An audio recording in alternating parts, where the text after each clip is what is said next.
ठीक है। तो हम लोग को कंप्यूटर से कम्युनिकेट करना है, ठीक है। तो हम लोग कौन है? यूजर है, ठीक है। देखो, the user of the computer must be able to communicate with it. That means he must be able to give computer commands and understand the output that computer generates. इसका मतलब ये है कि कंप्यूटर जो होता है वो हमारी लैंग्वेज को नहीं समझेगा। मतलब हम इंग्लिश बोल रहे हैं वो नहीं समझता है, ठीक है। हम हिंदी बोल रहे हैं वो नहीं समझेगा, लेकिन हम लोग उसको उसके लैंग्वेज पे समझा सकते हैं। कैसे समझा सकते हैं देखते हैं, ठीक है।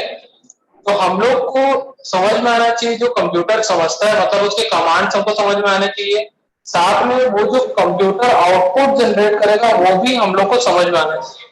मतलब यूजर को अंडरस्टैंडेबल लैंग्वेज में कम्युनिकेट करना है, तभी वो कंप्यूटर समझ पाएगा और यूजर खुद समझ पाएगा। ठीक है, समझ में आया? अब देखो, बेसिकली यहाँ पे 3 टाइप के लैंग्वेज होते हैं। कितने टाइप के लैंग्वेज होते हैं? 3 टाइप के, ठीक है। सबसे पहला होता है लो लेवल लैंग्वेजेस, सेकंड होता है असेंबली लेवल लैंग्वेज, और थर्ड होता है हाई लेवल। ठीक है, सबसे पहले हम लोग शुरू करते हैं हाई लेवल लैंग्वेज। ठीक है, हाई लेवल लैंग्वेज कुछ ऐसे लैंग्वेज होते हैं, हाई लेवल लैंग्वेज कुछ ऐसे लैंग्वेज होते हैं जिसमें हम लोग प्रोग्रामिंग करते हैं। ठीक है, जैसे कि पास्कल, फोर्ट्रैन, सी, सी प्लस प्लस, जावा, डॉटनेट, ये सारे प्रोग्रामिंग लैंग्वेजेस आज के डेट में जो करते हैं हम लोग सब के सब इंग्लिश लैंग्वेजेस में करते हैं। ठीक है, क्योंकि हमको इंग्लिश समझ में आती है। हम लोग 0 और 1 की भाषा नहीं समझ सकते हैं, ठीक है। या फिर हम लोग इलेक्ट्रॉनिक वोल्टेज करंट की भाषा नहीं समझ सकते। हम लोग क्या समझते हैं? इंग्लिश समझ सकते हैं, ठीक है। तो यहाँ पे जो भी हम लोग आज की डेट में हम लोग सी प्रोग्रामिंग करते हैं या कोई भी प्रोग्रामिंग करते हैं वो हाई लेवल लैंग्वेज में ही करते हैं। किसमें करते हैं? हाई लेवल लैंग्वेज, ठीक है। हाई लेवल लैंग्वेज सिर्फ और सिर्फ यूजर समझ सकता है। कौन समझेगा इसको? यूजर समझेगा, ठीक है। इसके बहुत सारे एग्जांपल है, जैसे कि पास्कल, फोर्ट्रैन। पास्कल से शुरू हुआ था, फिर उसका फोर्ट्रैन आया, फिर सी आया, सी प्लस प्लस आया, फिर जावा, डॉटनेट। आज के डेट में करोड़ों प्रोग्रामिंग लैंग्वेज अवेलेबल है, ठीक है। सब के सब हाई लेवल प्रोग्रामिंग लैंग्वेजेस होते हैं, ठीक है। समझ में आया? अब हाई लेवल लैंग्वेज के बाद कन्वर्ट किया जाता है असेंबली लेवल लैंग्वेज में, ठीक है। किस में कन्वर्ट किया जाता है? असेंबली लेवल लैंग्वेज में। सबसे पहले हाई लेवल लैंग्वेज में हम लोग ने लिखा,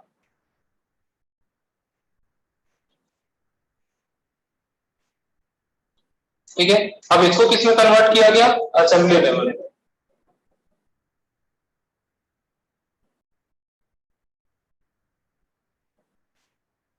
ठीक है, इसको कन्वर्ट किस में किया गया? Assembly level language. अब जैसे मान के चलो हमने यहाँ पे कोई भी प्रिंट कमांड दिया है हाई लेवल लैंग्वेज, ठीक है। मैंने लिखा प्रिंटर और यहाँ पे सिंपल सा हम लोग लिख लिए हेलो,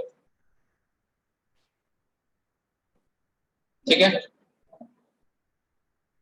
मैं सिंटेक्स वगैरह फॉलो नहीं किया हूँ, ठीक है। जनरली ऐसे ही लिखते हैं हम लोग। मैंने एक कमांड दिया, मुझे स्क्रीन पे प्रिंट करना है हेलो, ठीक है। इतना समझ में आया? क्या प्रिंट करना है? हेलो प्रिंट करना है। तो ये हेलो अपने आप तो प्रिंट नहीं हो जाएगा। हम लोग ने यहाँ पे कमांड दिया प्रिंट है, ठीक है। यहाँ प्रिंट फंक्शन के थ्रू हम लोग ने एक कमांड यहाँ पे दिया और यहाँ पे एक स्ट्रिंग पास किया जो कि किसको इंस्ट्रक्शन देगा? कंप्यूटर को इंस्ट्रक्शन देगा। सबसे पहले ये वाला जो स्टेटमेंट है ये कन्वर्ट होगा असेंबली लेवल लैंग्वेज में। किसमें कन्वर्ट हो जाएगा? असेंबली लेवल लैंग्वेज में कन्वर्ट होगा। असेंबली लेवल लैंग्वेज कुछ मिलता जुलता हाई लेवल लैंग्वेज ही होता है, ठीक है। जैसे यहाँ पे होगा प्रिंट और स्पेस, मान के चलो ऐसे हेलो, कुछ इस प्रकार से होगा, ठीक है। ये हेलो जो होगा हो सकता है वो कुछ बटन हो, ठीक है। हो सकता है HELLO ऐसे बटन दबा दबा के हम लोग लिखते हैं, जैसा भी हो सकता है, ठीक है। लेकिन आज की डेट में कंप्यूटर के अंदर सारी चीजें पहले से होती है, सब ऑटोमेटिक कन्वर्ट हो जाता है, ठीक है। लेकिन पहले के जमाने में अगर 1972 के पहले की बात करें हम लोग, उस समय हाई लेवल लैंग्वेजेस नहीं होते थे। उस समय क्या होता था? कुछ निमोनिक्स के लिए अलग से बटन दिए जाते थे, ठीक है। अगर यहाँ पे मैं उसको दिखाऊं,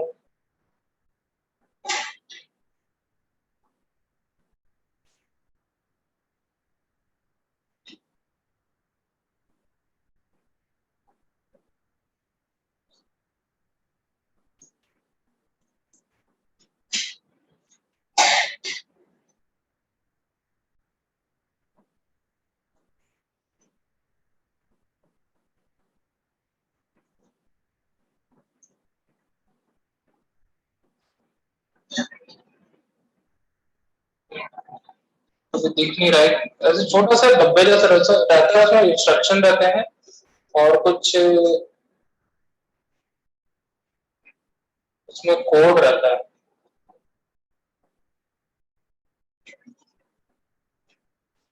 ये रहा।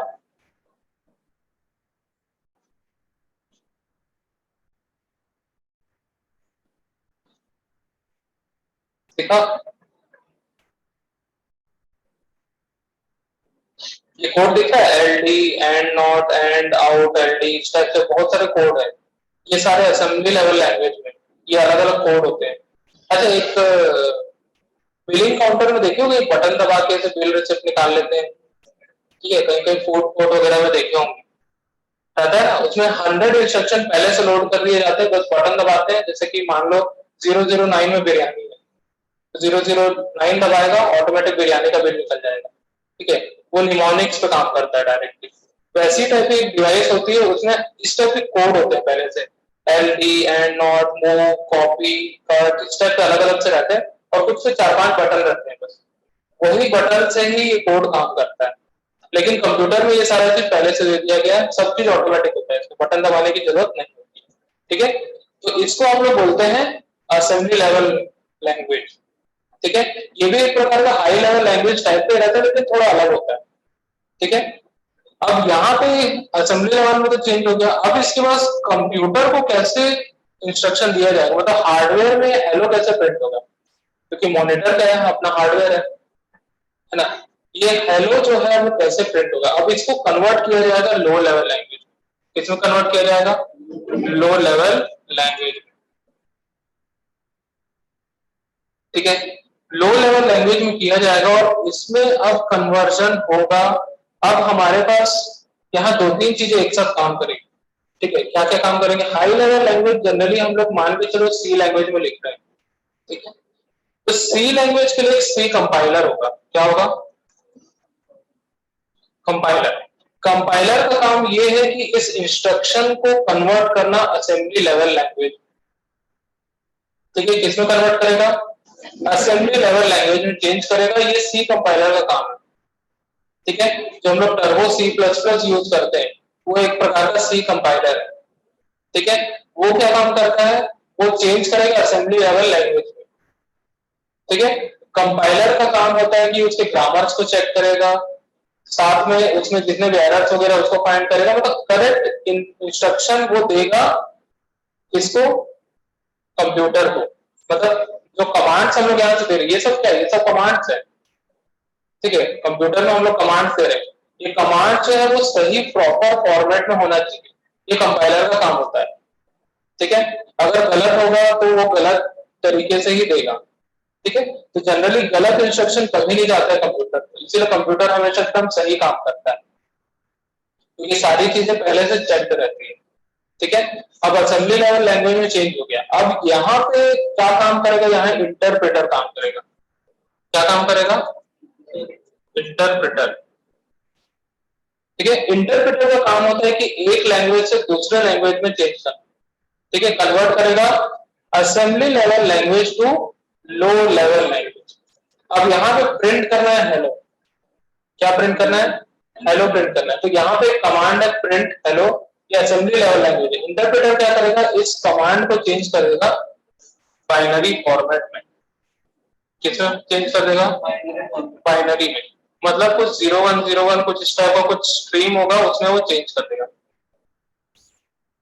समझ में आया, इसमें चेंज कर देगा। अब ये कितने भी बिट में हो सकता है, चाहे वो 8 बिट में हो, 4 बिट में हो, 32 बिट में हो, 16 बिट में हो, 64 बिट में हो, 128 बिट में हो, तो अकॉर्डिंग टू सिस्टम आर्किटेक्चर वो चेंज कर देगा। ठीक है, यही एक्चुअल में एग्जीक्यूट होता है सिस्टम हार्डवेयर। जब हमारे सिस्टम में हार्डवेयर लगा होता है, वो 0 और 1 की भाषा समझता है, इसके अलावा वो ना असेंबली लेवल पे जानता है ना हाई लेवल पे जानता है। ठीक है, कोई भी इलेक्ट्रॉनिक डिवाइस हो, कोई भी हार्डवेयर हो, सिर्फ और सिर्फ 0 और 1 ही समझेगा। ठीक है, क्योंकि वो एक प्रकार का डिजिटल डिवाइस है। क्या है, डिजिटल डिवाइस है, वो 0 और 1 ही समझेगा। 0 मतलब होता है ऑफ, 1 मतलब होता है ऑन। ठीक है, 0 मतलब होगा ऑफ, 1 मतलब होगा ऑन। ठीक है, ऑन और ऑफ ही जानता है।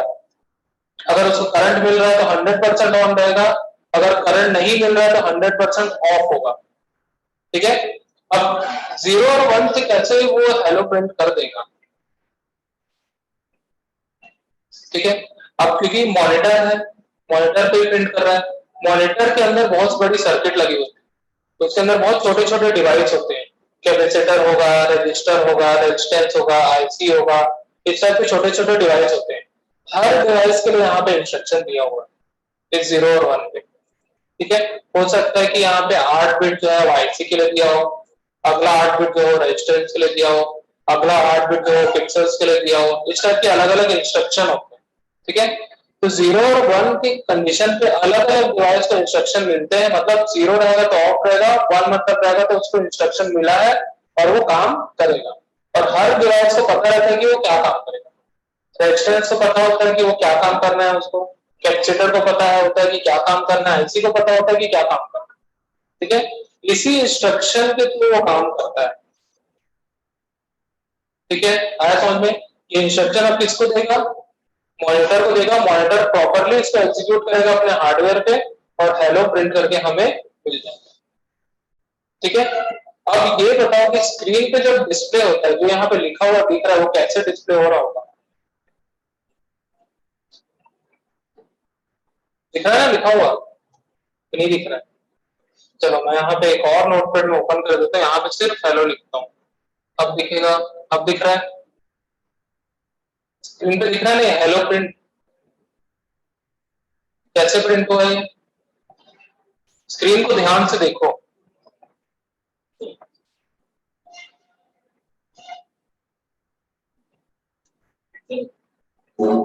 स्क्रीन को ध्यान से देखो, दिख रहा है, ध्यान से देखो, इसको दूर से दिख रहा होगा, दिख रहा है कि नहीं दिख रहा है, नहीं दिख रहा है, ऐसे नहीं दिख रहा बोलते हो, नहीं दिख रहा है, छोटे छोटे ऐसे बॉक्स दिख रहे होंगे, दिख रहा है ना।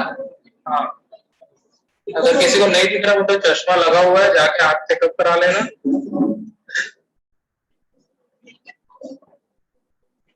ठीक है, तो जनरली कोई भी मॉनिटर, कोई भी स्क्रीन, ठीक है, पिक्सल से बना होता है।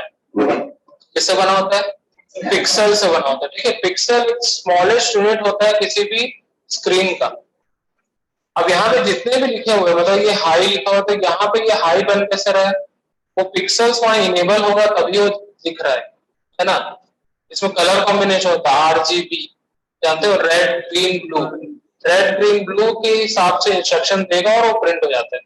ठीक है, जिसको इंस्ट्रक्शन देगा वो पोजीशन, मतलब यहाँ पे स्क्रीन रिजोल्यूशन जो होगा, जैसे मान लो स्क्रीन रिजोल्यूशन क्या है हमारा, 800 क्रॉस 600 है।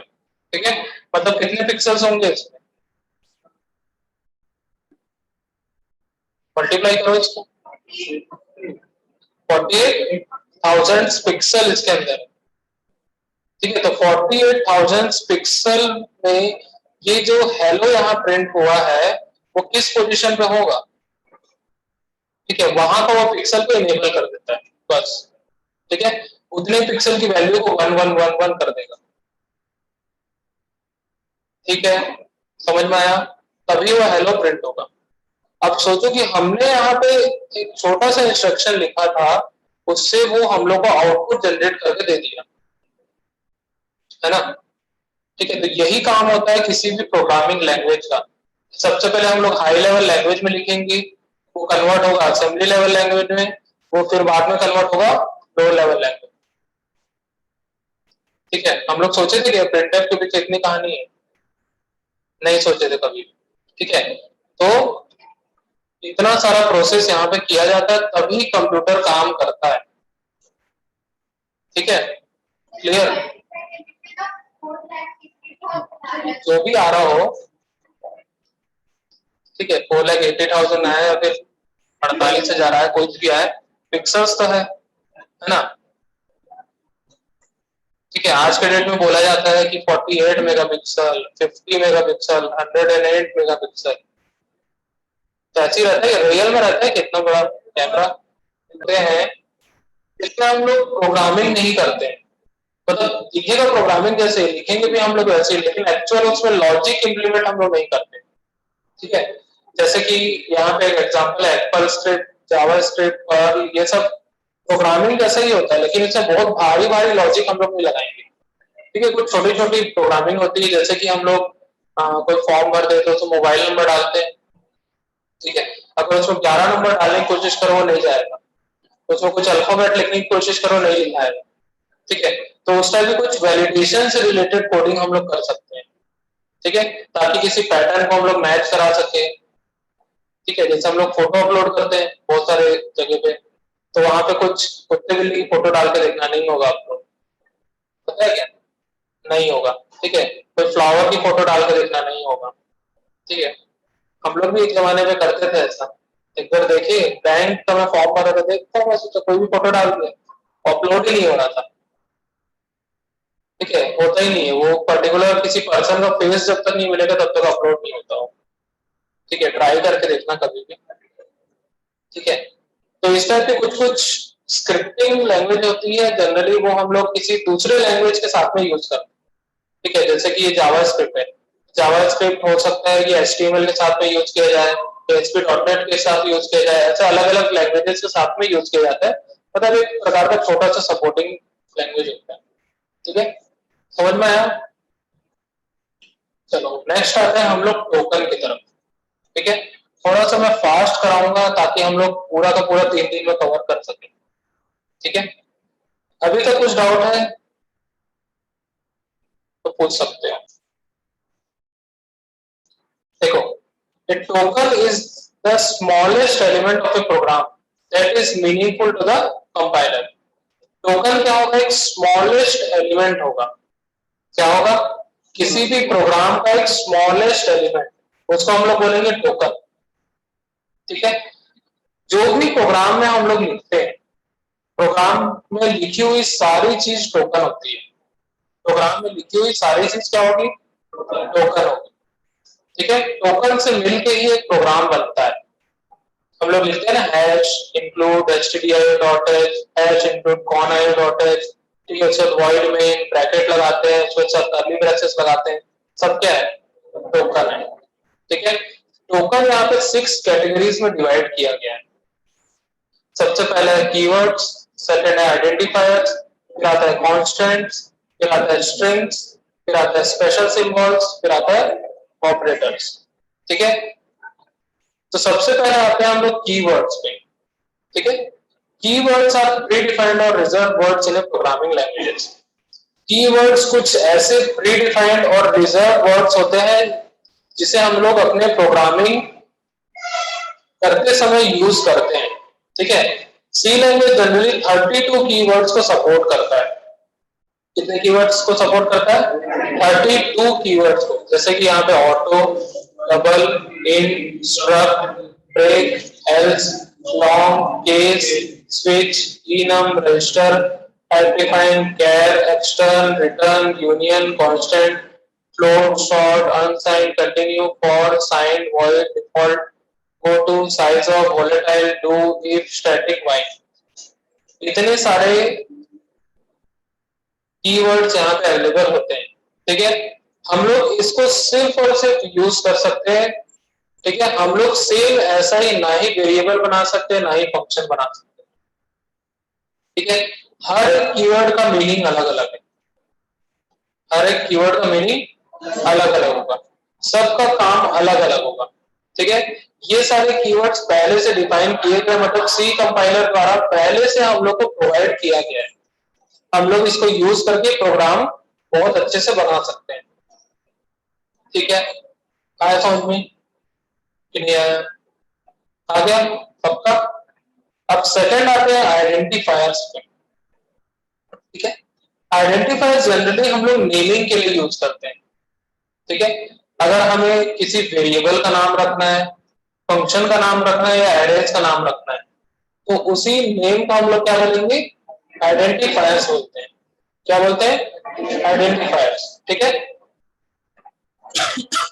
अब आइडेंटिफायर्स के भी यहाँ पे कुछ रूल्स होते हैं, मतलब नाम रखने के भी रूल्स होते हैं। ठीक है, सबसे पहला रूल यहाँ पे they must begin with a letter और अंडरस्कोर। ठीक है, किससे स्टार्ट होना चाहिए? या तो कोई लेटर से स्टार्ट होना चाहिए या तो अंडरस्कोर से स्टार्ट होना चाहिए। ठीक है, जैसे हमने यहाँ पे कोई भी नाम लिखा, ठीक है, मैं यहाँ पे लिखता हूँ नाम वन। ठीक है, किससे स्टार्ट है? ये लेटर से स्टार्ट है। ठीक है, या तो हम लोग इसको अंडरस्कोर से स्टार्ट कर सकते हैं। ठीक है, दोनों ही वैलिड होगा। ठीक है, ये रूल नंबर वन है। दूसरा, they must consist of only letters, digits और underscore, no other special character is allowed. ठीक है, हम यहाँ पे लेटर्स यूज कर सकते हैं, नंबर्स यूज कर सकते हैं, कोई भी सिंबल यहाँ पे यूज नहीं कर सकते। सिंबल यूज करोगे तो एरर थ्रो करेगा। ठीक है, सिंबल हम लोग यहाँ पे यूज नहीं कर सकते। क्लियर है? समझ में आया? कोई भी at the rate, hash, dollar, percent कुछ भी हम लोग को यूज नहीं करना है। ठीक है, फिर third point, it should not be A keyword.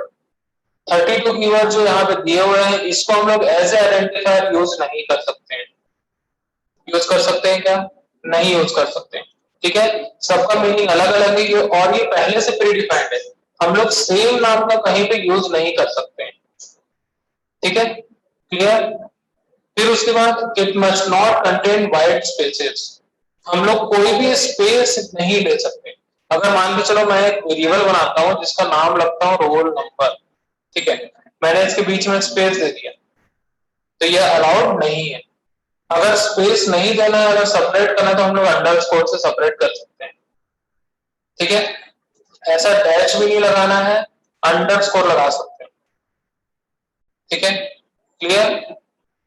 फिर उसका last, it should be up to 31 characters long, only first 31 characters are significant. कितने कैरेक्टर्स हो सकते हैं इसमें? 31 कैरेक्टर्स हो सकते हैं किसी भी वेरिएबल नेम पे, फंक्शन नेम पे या फिर एरेज के नेम पे। 31 कैरेक्टर्स के आगे 32 कैरेक्टर भी होगा तो 32 कैरेक्टर को वो हटा देगा। ठीक है, आया समझ में? तो मैक्सिमम कितने कैरेक्टर्स हो सकते हैं? 31 कैरेक्टर्स लॉन्ग। लॉन्ग हम लोग वेरिएबल नेम, फंक्शन नेम बना सकते हैं। ठीक है, जनरली इतना लंबा कोई फंक्शन का नाम रखता ही नहीं। समझ में आया? तो आइडेंटिफायर क्या होता है? हम लोग वेरिएबल के नाम रखना है, फंक्शन के नेम रखते हैं तो हम लोग जनरली नेमिंग के लिए यूज करते हैं। ठीक है, क्लियर? समझ में आया? आया कि नहीं आया? सभी को समझ में आया? ठीक है, अब यहाँ पे कुछ वैलिड और इनवैलिड यहाँ पे हम लोग देख लेते हैं। सबसे पहले यहाँ पे लिखा हुआ अंडरस्कोर A9। ठीक है, अंडरस्कोर से स्टार्ट है और लेटर भी है। ठीक है, बाद में यहाँ पे नंबर है, इसका मतलब ये वैलिड है। ठीक है, फिर इसके बाद लिखा है temp डॉट where। ठीक है, डॉट यहाँ पे यूज किया मतलब ये इनवैलिड हो गया। फिर इसके बाद यहाँ वर्ड यूज किया। वर्ड क्या है? कीवर्ड है। कीवर्ड को भी यूज नहीं करना। आया समझ में? ठीक है, अब इसके बाद आते हैं हम लोग कॉन्स्टेंट्स। ठीक है, अब constants are also like normal variables but only difference is their values can not be modified by the program once they are defined. ठीक है, जैसे नॉर्मल वेरिएबल होता है, वेरिएबल क्या होता है हम लोग आगे देखेंगे। ठीक है, जैसे नॉर्मल वेरिएबल होता है वैसे ही यहाँ पे क्या है, जैसे मान लो एक वेरिएबल है। ठीक है, इंट रोल नंबर मैंने एक वेरिएबल बना लिया। ठीक है, इंटीजर टाइप का है, इसमें हम लोग किस टाइप की वैल्यू स्टोर कर सकते हैं? कोई भी इंटीजर वैल्यू स्टोर कर सकते हैं। ठीक है, कोई भी इंटीजर वैल्यू जिसमें डेसिमल प्लेसेस नहीं है वो हम लोग यहाँ स्टोर कर सकते हैं। अगर मान के चलो मुझे हमेशा रोल नंबर की वैल्यू 101 ही चाहिए। ठीक है, क्या करना है मुझे? हमेशा इसकी वैल्यू 101 ही हमें चाहिए, तो हम लोग क्या कर सकते हैं? इसको कांस्टेंट बना सकते हैं। ठीक है, मैं कीवर्ड यहाँ पे ऐड करूंगा CONST, तो ये कांस्टेंट बन जाएगा। अब ये नॉर्मल वेरिएबल से कैसे बन गया? कांस्टेंट बन गया। अब इसकी वैल्यू हमेशा 101 ही होगी। हमेशा क्या होगी? 101 ही होगी। ये वैल्यू कभी भी चेंज नहीं होने वाली है। ठीक है, तो इसी प्रकार के बहुत सारे टाइप के कांस्टेंट होते हैं। ठीक है, तो यहाँ पे सबसे पहला कांस्टेंट होता है इंटीजर कांस्टेंट, ठीक है। इंटीजर कांस्टेंट में यहाँ पे हमारे पास कुछ एग्जांपल है, जैसे 0, 1, 1 to 18, 1 to 482, इस टाइप के कुछ नंबर्स है, ठीक है, जिसमें डेसिमल प्लेसेस नहीं है, मतलब कोई भी फ्रैक्शनल पार्ट नहीं होगा इसका, ठीक है। इस टाइप के नंबर को हम लोग बोलते हैं इंटीजर। क्या बोलते हैं? इंटीजर।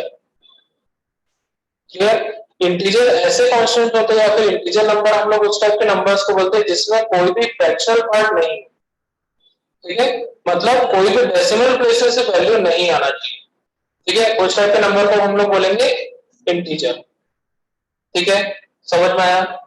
नेक्स्ट आता है रियल और फ्लोटिंग पॉइंट कांस्टेंट, ठीक है।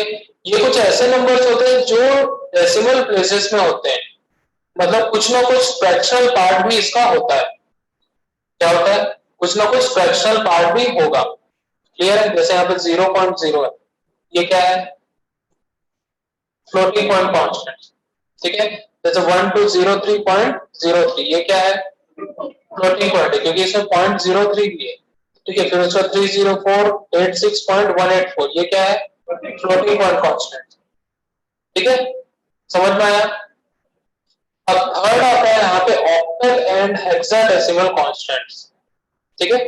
अब यहाँ पे डेसिमल नंबर सिस्टम में हमारे पास तीन टाइप के नंबर सिस्टम होते हैं, एक होता है डेसिमल, फिर होता है ऑक्टल और हेक्साडेसिमल, ठीक है। डेसिमल नंबर सिस्टम जो होता है जिसका बेस होता है 10, क्या होता है?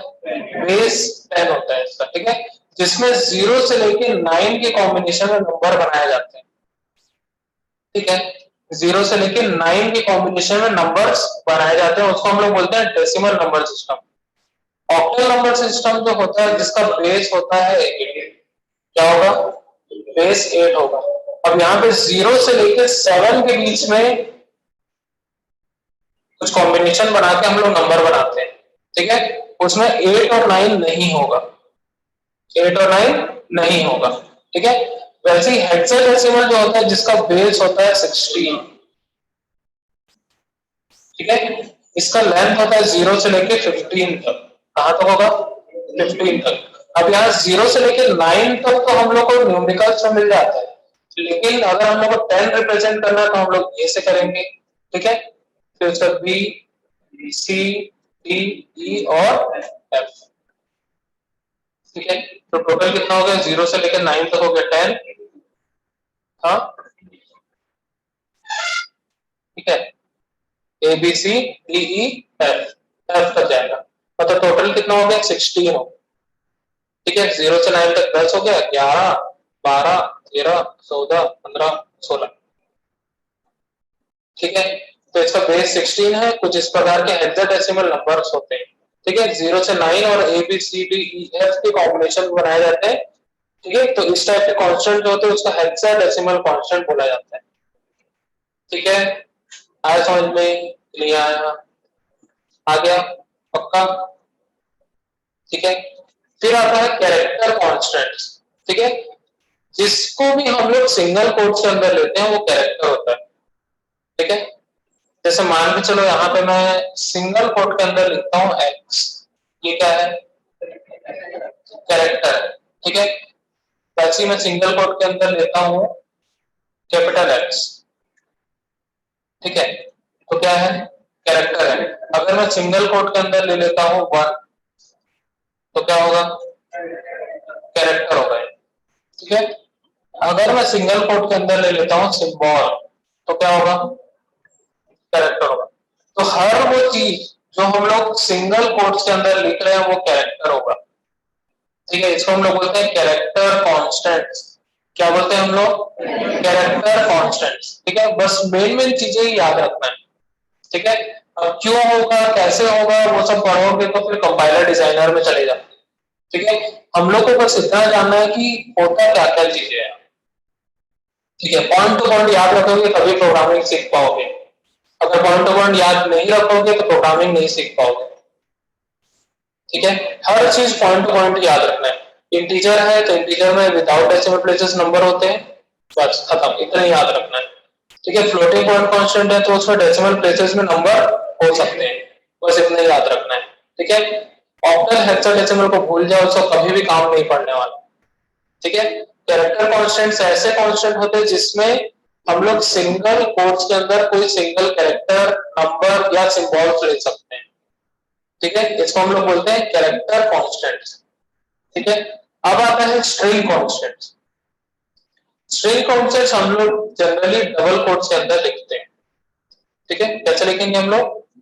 डबल कोट्स के अंदर। डबल कोट्स के अंदर कुछ भी लिख दोगे तो वो स्ट्रिंग कहलाएगा। ठीक है, डबल कोट्स के अंदर हम लोग कुछ भी लिखोगे तो वो स्ट्रिंग कहलाएगा। ठीक है, समझ में आ गया? सिंगल कोट से ही मिलके बनता है। अगर हम लोग इसको अलग अलग लिखें, ठीक है, तो सिंगल कोट्स में हम लोग एस लिख लेंगे। ठीक है, कॉमा देके हम लोग सिंगल कोट के अंदर ए लिखेंगे। ठीक है, फिर उसको कॉमा लिखेंगे, फिर सिंगल कोट के अंदर आई लिखेंगे। ठीक है, इसका भी यही सेम मतलब होता है। हम लोग ने क्या किया यहाँ पे, सिंगल कोट में यहाँ पे सिंगल कोट को बना दिया, कॉमन निकाल दिया और डबल कोट बन गया। ठीक है, कॉमा कॉमा से सेपरेट किया तो सबको अच्छा से दिखती है। दोनों का मीनिंग सेम है। ठीक है, समझ में आया? तो सिंगल कोट से ही मिलके बना होता है, अभी हम लोग देखते हैं। ठीक है, अगला है स्ट्रिंग्स। ठीक है, अब यहाँ पे एक चीज बस याद रखना है, anything with in double quotes is a string. ठीक है, तो टॉप में मार्जिन में लिख लो। ठीक है, वाइवा में सबसे पहला क्वेश्चन यही पूछा जाता है, व्हाट इज ए स्ट्रिंग? तो क्या बोलोगे? Anything with in double quotes is a string.